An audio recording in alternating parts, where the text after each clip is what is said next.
What's going on, guys? So today I'm going to be starting a consolidation project.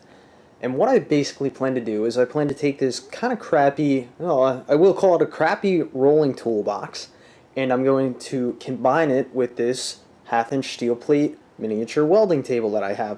Found that on eBay from a local supplier. The guy resells stuff. I got it for 20 bucks, so always keep an eye out on eBay. But as you can see, this shop is becoming very compact, meaning there's a lot in it in a minimal amount of space. So these two items together take up a lot of space, but I figure if I can put that plate on top of this toolbox, it's going to save a lot of space, and I'm going to keep the usefulness of both of them, because you have this open void space in here with really nothing going on. So what I could do is I could just take this plate off and I could put it on top of this toolbox. However, this toolbox is really not designed to hold weight or a work surface like that, and I'd imagine it'd be kind of wobbly.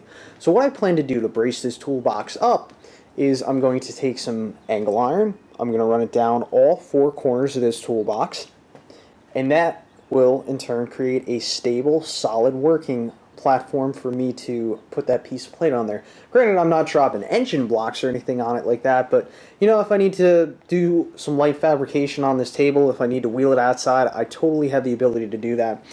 Now, the only thing I'm thinking about adding, which I think is a great idea, I may have mentioned it already, but when I put this angle down here, I'm going to weld on a nut on almost at the bottom of this angle.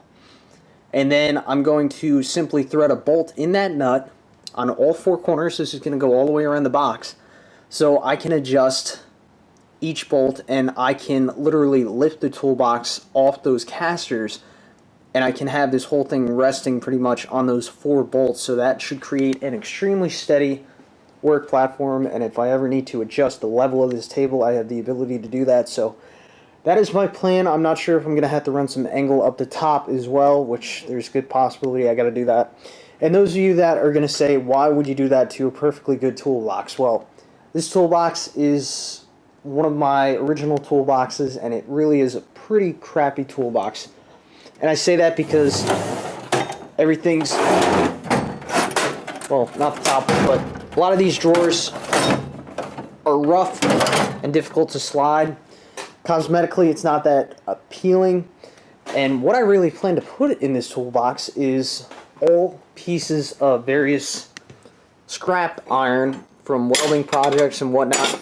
So that way, I have this very organized scrap metal container, and if I want to do some small, artsy projects, I have everything neatly stored in here, and that gives me space underneath the table again. So, first thing I need to do is disassemble this miniature welding table.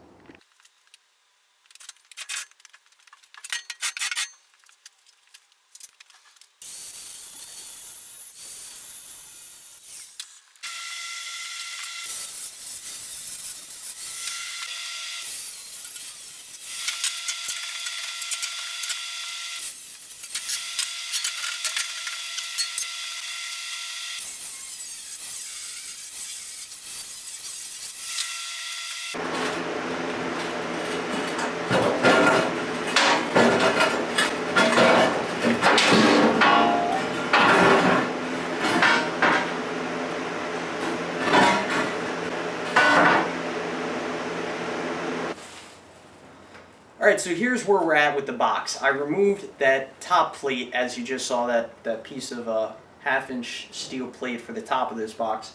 I've also cut out 4 pieces of 31-inch angle iron. The toolbox, as it sits right now on top of the casters, is 32 inches high, so I figured I'd have these hovering about an inch above the ground, and then I'm going to weld the nut on there, and then we're going to be able to bolt down. I was going to make these a little bit higher, but I didn't want the space in between that nut and the amount of bolts sitting on the ground. I didn't want that excessively high because I feel like that may produce a little bit of wobble. So yeah, these are only going to be about an inch above the ground.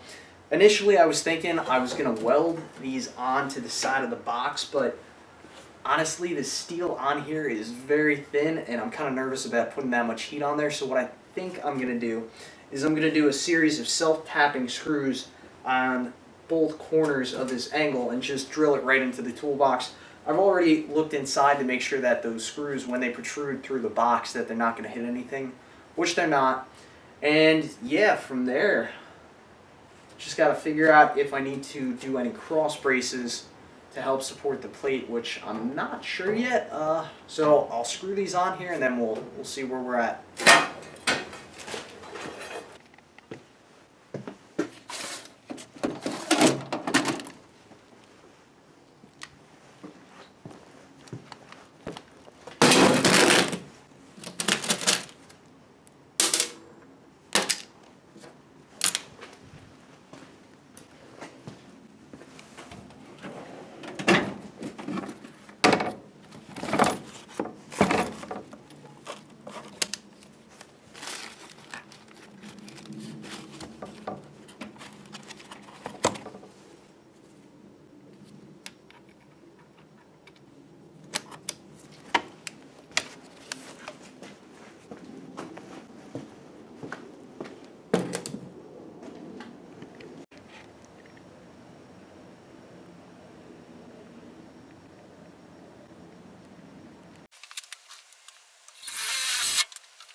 Alright, so I have all 4 corner pieces of angle screwed onto this box, and I really like the effect that the screws actually gave the box. It's kind of like on those off-road Jeep tires that have the bolts kind of sticking out throughout the rim. This really gives that box that same kind of look, which I'm really pleased. I didn't distort the metal at all, so everything's coming along just swimmingly so far. The only issue that I'm running into so far, which really shouldn't be an issue in the long run, is on the end of the box that has these swivel casters. The casters will get, or they have a limited range of motion. So if I try to go right now and I have the caster kind of locked behind that corner post there, it's going to create some drag. But really this box is going to be stationary, especially with these bolts down in there. And I mean, if I do need to move it, it'll pull forward just fine. It's just when I need to go in reverse, those casters kind of get locked up. So no big deal, just something to note upon. Now it's time to weld these nuts.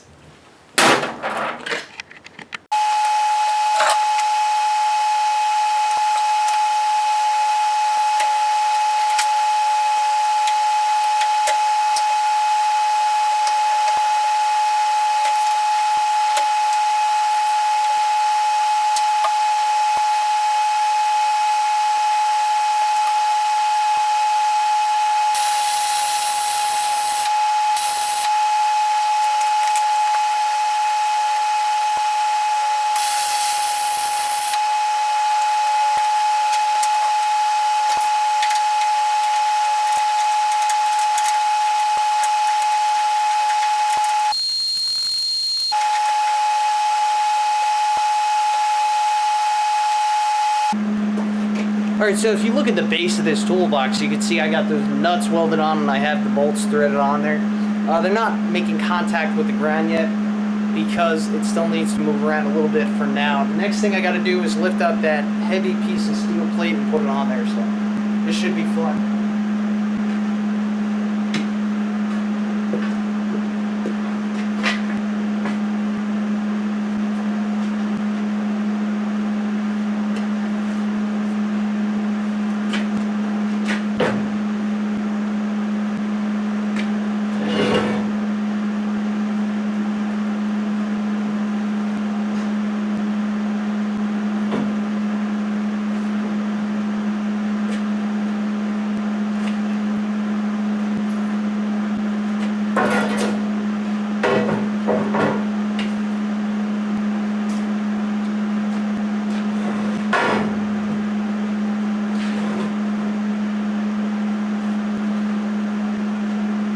Initial thoughts, I'm liking that a lot. Alright, I got this top plate positioned, so the final thing I need to do is weld this on. Now I've already prepped my work surfaces. Welding if you guys are just getting into welding, you'll learn welding is about 85% prep work, and only 15% is actual welding.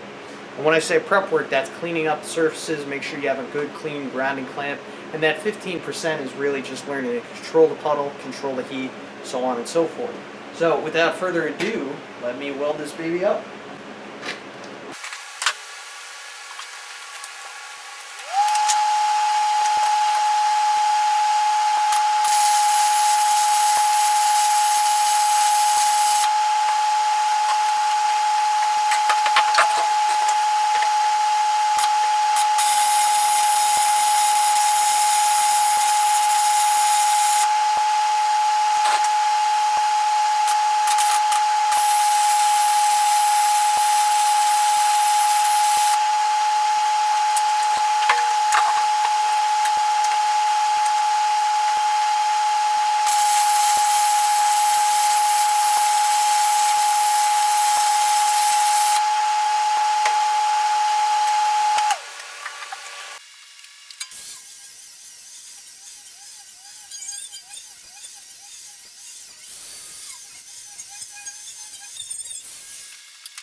Alright, and we are officially finished with this box, and honestly, I'm really pleased with how this came out. To recap what we did, we took this old, smaller welding table, we cut the top plate off, and basically we remounted it on this box, and we reinforced the edges of this box with some angle iron. We decided to use, you know what I'm trying to say here, I decided to use self-tapping screws, 8 of them on each corner. And I did that because I didn't want the heat of the welds to distort this box, which the metal in there was very thin, and there's a very strong possibility that that could have happened. And to really stabilize this box, because of this added weight here, what I decided to do was I added these bolts, or I welded a nut onto these bracing pieces of angle, and we screwed a bolt right in there, and that basically prevents the table from wobbling or teetering. And I've adjusted this so this thing is solid as a rock, as you guys could see from the last video. I like how there's plenty of overhang on this top plate, so I can get my 11R clamps in here just fine. So this is a great layout table. It's solid enough, it's solid enough as to where I could add a bench vise if I want to in the future. As for right now, I have my bench vise hiding on my original welding table over here, which that's all rusty and kind of crappy. So it's kind of being used as a storage table right now, but yeah, this thing is great. All I need to do now is take out some of these tools, and I got to figure out a place to put them. I'm going to sort through what I like and what I think is usable, and the rest of it I think is going to go in a storage box. Good tools are going to go in that box, the rest are going to go into a storage box, and then I'm going to start putting my pieces of miscellaneous scrap, or not even scrap, small chunks of steel and various bits and pieces in here, so when I need a little unusual piece, I can just open this up, grab my piece right there, and start welding right there. So very happy with the consolidation. This was an easy project. I'd highly recommend doing this for anybody who's very limited on space like I am, and it's made the shop a lot more versatile. In closing, I would like to thank you guys personally for watching this video. I'd like to thank you for subscribing to my channel. Just hit 2,000 subscribers. To me, that's pretty huge. I've never had 2,000 people following me in my life. Granted, probably most of them don't watch these videos anyway. Just kind of chime in when they feel like something's interesting. But if you guys like this video, I would appreciate a thumbs up. It drives more traffic to my channel, and it really encourages me to do more videos in the future. If you're not subscribed, feel free to subscribe, and that is it for today. So until next time, stay tuned.